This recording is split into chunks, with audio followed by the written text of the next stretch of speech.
Alright, cool guys, so today we are here with the Audi S4. This particular model right here is a B6, and let me roll up my windows just so you guys can hear a little bit better. So what we got right here today is a Audi B6 S4. So B6 designating the generation of the platform, the corresponding A4 S4 line. So this car came out in the early 2000s, and this particular model right here is a 2005, and it's a manual, a 6-speed manual, so a proper S4.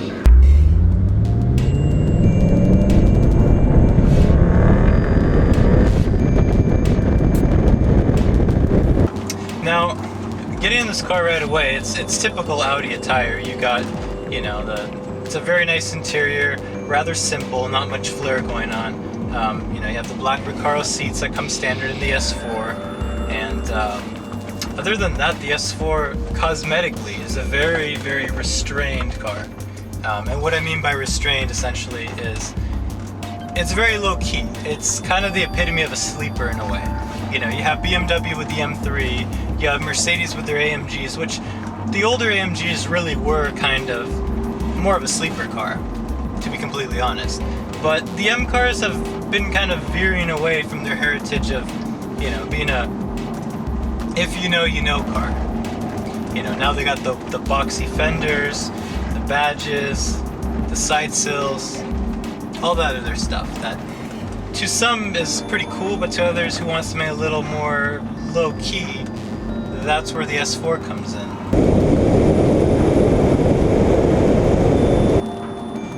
Now, the Audi S4 is kind of a funky car. I find it right to be in the perfect middle ground between a luxury car and a sports car. Is it the best at anything? Not really. Not by a conventional stance, but it does do, being an Audi S4, very well.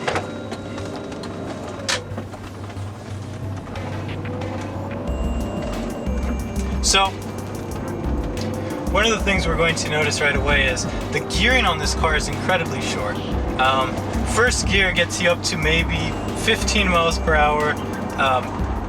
I'm not sure why they geared it as such, but it has very short gear in this car. I mean, you go through 1, 2, 3, 4 like it's nothing. Right now I'm going on the street. I'm just on a 40 mile an hour zone, going about 40, 1500 RPM, which isn't a big deal, but I'm in 6th gear. So if I want to stay under 2000, I'm going to have to be in at least 5th gear, and I'm going 40 miles an hour on a city street. So yes, the gearing is very short in this car, and it leads me to my next point that mileage is less than spectacular. You'd be lucky if you get about 15 miles per gallon in this. Around the city with heavy stop and go traffic, you're going to be lucky to see around maybe 13 or 14. It's dipped down into the low 12s even, and to some enthusiasts that might not be a problem, but to the average driver, this thing does guzzle gas quite a bit, so that's something to keep in mind. And along with the short gearing, if you're not going to skip gears when you shift, for example, as I always usually do, 2, 4, 6, some like to go 1, 3, 5, whatever it may be, you're not going to get very good mileage with this car, and that's just how it is.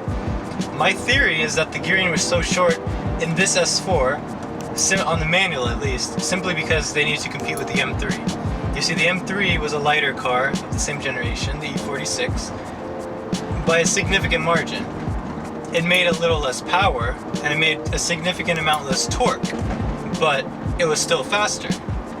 So I feel like Audi's marketing department, or whoever decided to launch this car in the end, decided to go with a shorter gearing ratio simply to make up that acceleration. Because yes, when you get on it, it picks up, but a lot of that has to do with the torque and also how short the gearing is. So the gearing really does add a bit of flair to the acceleration in this car. When you get on a road like this, you'll notice right away one of the big characteristics is how light the steering is. On this car, compared to a lot of BMWs even, it's very light. You do get feeling. It's a little vague on center, Nothing tremendously terrible. It's not something I would really complain about. However, it definitely does have a very light feel to it, which makes city driving and just being, you know, a daily car very easy. And it makes it very enjoyable and feel like a luxury car. So yes, it's nice to have the light steering. However, it does lack a little bit of communication with the driver when you're starting to take it on some turns. The other big thing about this S4 and the Audi S4 as a car in general, because of the Quattro system, where you have the engine longitudinally mounted with the gearbox and the half shafts coming out of the gearbox, Audi pushes their engines all the way forward. And in doing so, well, your weight balance is a little less than spectacular. So, I believe the weight distribution of this car is slightly front biased. Not as bad as you would think, but I believe it's somewhere along the lines of a 60-40 weight distribution, which in itself, like I said, is not necessarily a bad thing. However, you do feel that weight, and because it's so far over the front axle, when you go into turns, you're going to feel that want to pull when you're off power. So that's something that is definitely noticeable and a very characteristic trademark of older Audi S cars and RS cars.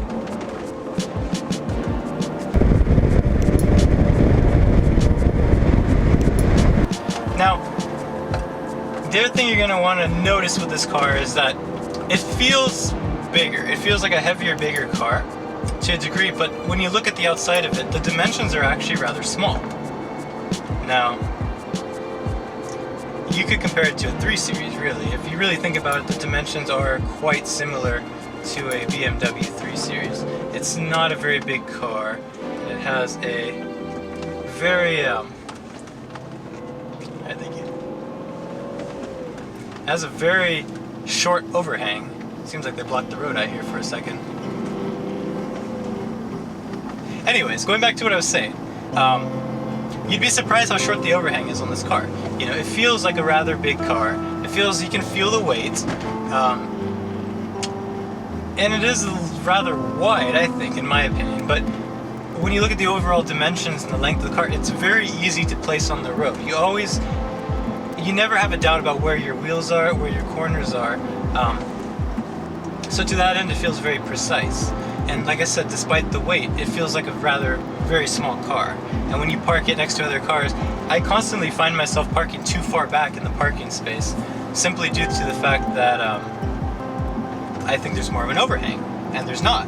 Which is surprising considering there's such a big V8 hanging over the front axle. Audi still managed to keep the overhang on this car very short, which proportionally and functionally just creates a great look to the car, and you know, remains compact even though you have that engine. We start taking some turns with this car, you're going to notice that it handles very neutrally to a point. When you really start to hammer this into turns, you're going to start to feel that understeer a little bit. The weight wants to keep pulling forward. This particular car is running 255s off a newer S4, so we do have quite a bit of tire up front compared to what came stock on these, which was 235 on, I believe, 18-inch rims. So the 19-inch wheels with the 255s do add a little bit of that missing front grip to kind of counteract some understeer. However, it's still there, and it's kind of a thing you have to live with when you drive an S4. The only time you'll really encounter understeer with this car is when you're pushing it to the limits, whether that be on a mountain road or if you decide to take this car on the track. For the average driver, you'll never encounter the understeer in most situations, simply because if you're not pushing this car rather hard into turns, it feels rather neutral. And the Quattro system does a very good job of providing that 50-50 power bias, which, like I said, without the effects of gravity and without the effects of momentum pulling you forward, it really handles like a neutral car. The other thing I like about this car is the shifter. The shifter linkage has a very short throw to it, and really kind of complements the character of the car. On a lot of the BMWs, you get a rather rubbery feel, but it's a shifter that feels very solid, and you can almost manhandle it. It promotes fast shifting. The S4, the way it's geared, it's a little less forgiving for someone who shifts more unattentively. first gear to second gear, there's a rather big gap, and with the torque, if you don't wait a second before you pull into second, you do get a clunk on this car. The other thing you're going to notice too is you have to baby this clutch in this transmission. The other thing you're going to notice about the S4 is how nice the ride is. There's a certain subtlety to it, but you know, it's assertive, it's a firmer ride. When you go over big sweepers or big bumps, you're going to feel, you know, the rebound control in this car. So the shocks are more aggressive, obviously, than a stock A4. However, smaller bumps, you know, imperfections in the road, rocks, even like if you run over some gravel, you're not really going to feel all those little imperfections because this car is very well damped, and I believe it has to do obviously with the bushings, but it rides very nicely in most situations, and you never feel like there's a compromise between the sportiness of the suspension, the rebound control, and the, you know, isolation that it provides to kind of make your daily drive a little more livable and not feel like a race car. So we're pulling out here of a lot.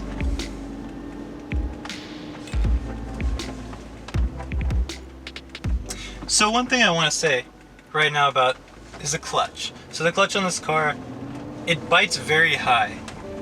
Compared to anything else I've driven, this clutch bites rather high, and it's not very forgiving if you're not a very experienced driver of a manual. What I mean by that specifically is that it bites high and it likes to stall easily if you're not paying attention. You can start this car with just the engine torque, you don't need to hit the throttle, but if you pull the clutch too quickly, obviously, it's going to stall. And compared to an E36 I just drove, that car, I mean, you have a lot of travel on the clutch. I mean, even if you're not at the correct bite point, or you give it too much gas or too little gas, it gives you a heads up before you stall. You can kind of feel where you are. This car is very on and off right at the top of the transmission, and I personally don't have a problem to it, but it's something that you have to get used to when you drive this car. Is it a problem? Not really. I wouldn't say it's an issue at all. You get used to it, and it's a very comfortable and easy clutch to use once you learn how it bites and where the grab point is on it.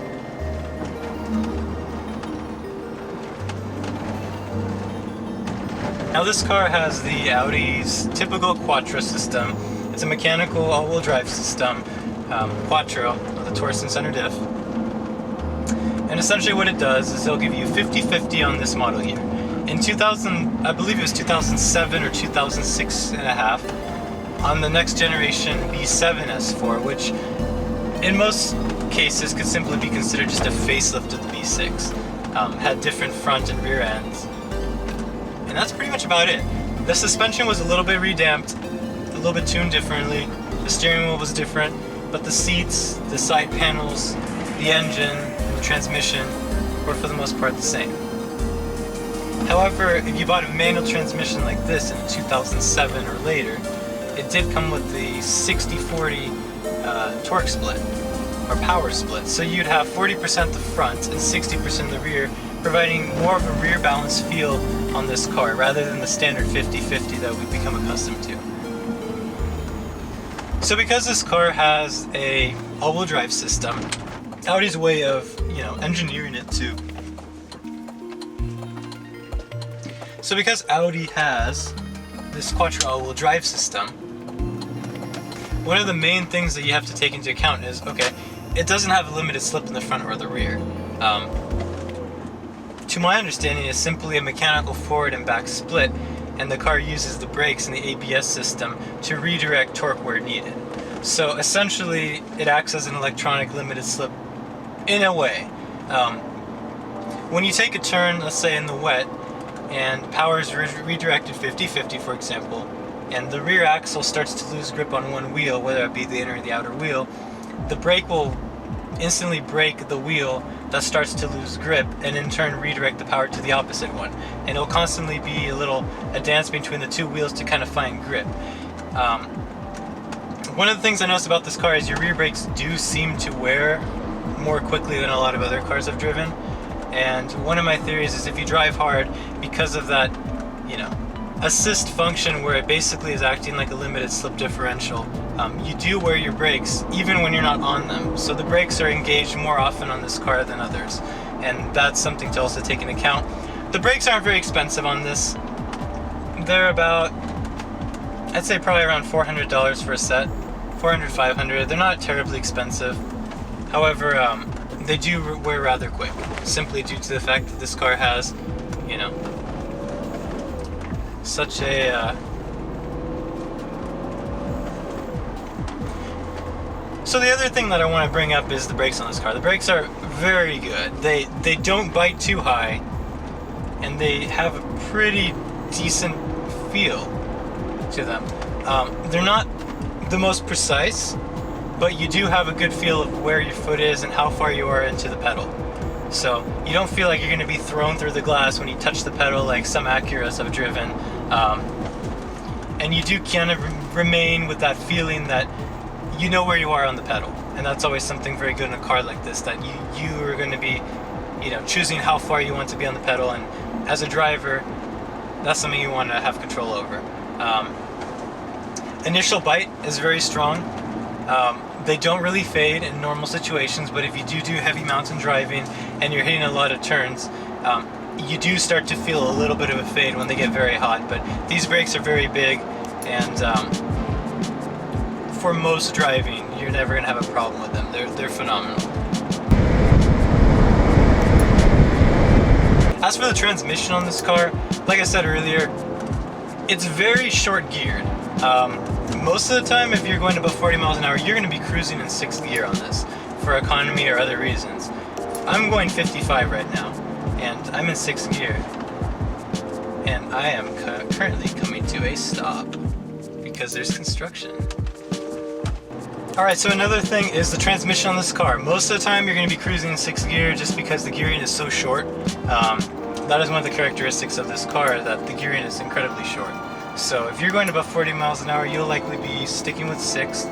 1st gear is almost like a creeper gear. You can get up to 12, 15 miles an hour in 1st, but essentially if you're not launching, 1st gear is really just to help you get up hills, and you can literally drive this car driving 2nd, 4th, and 6th most of the time due to the torque. You never really have a torque problem. So continuing on, this motor, it develops torque rather low. It's not the most in the world, but it's significant, and you never feel like there's not enough oomph to get you going. So torque is there. Certainly a lot more than the E46 M3 from a low RPM standpoint. It is a bigger engine, by the way, 4.2 liter V8. But the thing you're going to notice about this car is, despite having that torque and being a V8, it's very peaky. So you're going to get a consistent surge of torque throughout the rev range that keeps pulling you, but as you rev out, you make more power and more power. Peak power in this car, I believe, is at 7,000 RPM, so it's a very peaky motor, and if you want to get the most out of it, you're going to ring through the gears on this car, and it likes to be revved out. However, in doing so, your fuel economy is going to suffer quite significantly. This car gets about, I'd say, as low as 12 miles per gallon in the city, and it is definitely not a fuel sipping car, that's for sure. More of a gas guzzler. You could call it a GPM car if you want to say something like that, but no, it's rather poor, the fuel economy. If you buy a car like this, do you care about that stuff? Some buyers may, you know, because the S4 is kind of geared as a luxury sports saloon sort of deal, and I do feel like some of the buyers who are interested in this car, less for the sporting aspect, but more for, you know, having a fast daily, it will kind of annoy them to have such poor mileage, and it's noticeable.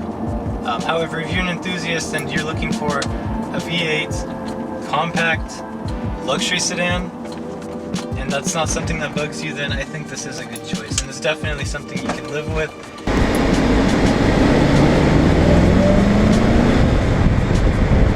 It's just one of the downsides of having a large, naturally aspirated V8. When you're cruising around this car too, the other thing you're going to notice is how comfortable it is. The seats are quite bolstered, but they're rather wide, so for most body types, you're going to feel at home in these seats. They don't feel like buckets. They have large bolsters, but they're still very comfortable and a little more couch-like. So for long trips, it's something that you're really going to enjoy. Steering wheel has the thumb grips, has some down below, very comfortable. You know, it's just an all-around very nice car. It's very quiet when you're driving. If you don't modify the exhaust, it's going to be very quiet. It rides well. It's pretty spacious too. So overall, as a practical car, besides the gas mileage, this checks most of the boxes pretty well. So the S4 from this year was available in either a 6-speed manual transmission like this one, or you could get a 5-speed automatic. The Tiptronic, or that's BMW speak, I don't know what you call it. Anyways, but the Volkswagen Audi version of basically BMW's Tiptronic, it's a standard torque converted automatic transmission. It was a 5-speed. I don't think I would get it with this car. If you have a choice to buy used, go for the manual. It just kind of has that last little bit of sportiness that kind of makes this car what it is. With the automatic, it's more comfortable. Obviously, it's more of a luxury car, so that's kind of a choice you can make. But if you want the ultimate, you know, 50-50, where you get a luxury car, sports saloon, very good mix, I would definitely stick with the manual.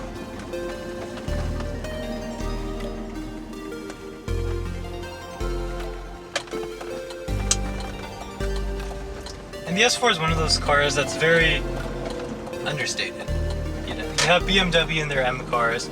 They've always been, I shouldn't say always been, but I'd say starting around the E46 generation, starting to get a little more brash and a little bit more bold, in the regard that the M cars kind of scream, look at me, here I am. And most people will know it's a little bit different from your regular 3 Series.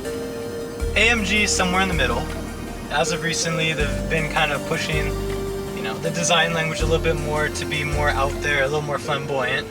And Audi kind of has taken the more conservative stance and has always done so, in the regard that the S cars are, if you don't know what it is, or if you take the badge off, literally nobody will know you're driving an S car. I've driven down the street so many times in this car, and driving an E36, you know, with the spoiler and the wheels and a loud exhaust and all that stuff, at least once a week, or more than that, at least once every couple of days, I would get some teenage kid trying to race me, some guy, you know, some dude revving his engine, making a scene. You get a lot of attention. Whether you like that or not, it depends on the person. But with the S4, you literally fly under the radar. Nobody knows what it is. Nobody cares what it is. The car doesn't care what it is. And that's the beauty of the S4, in that it doesn't try to be anything it's not.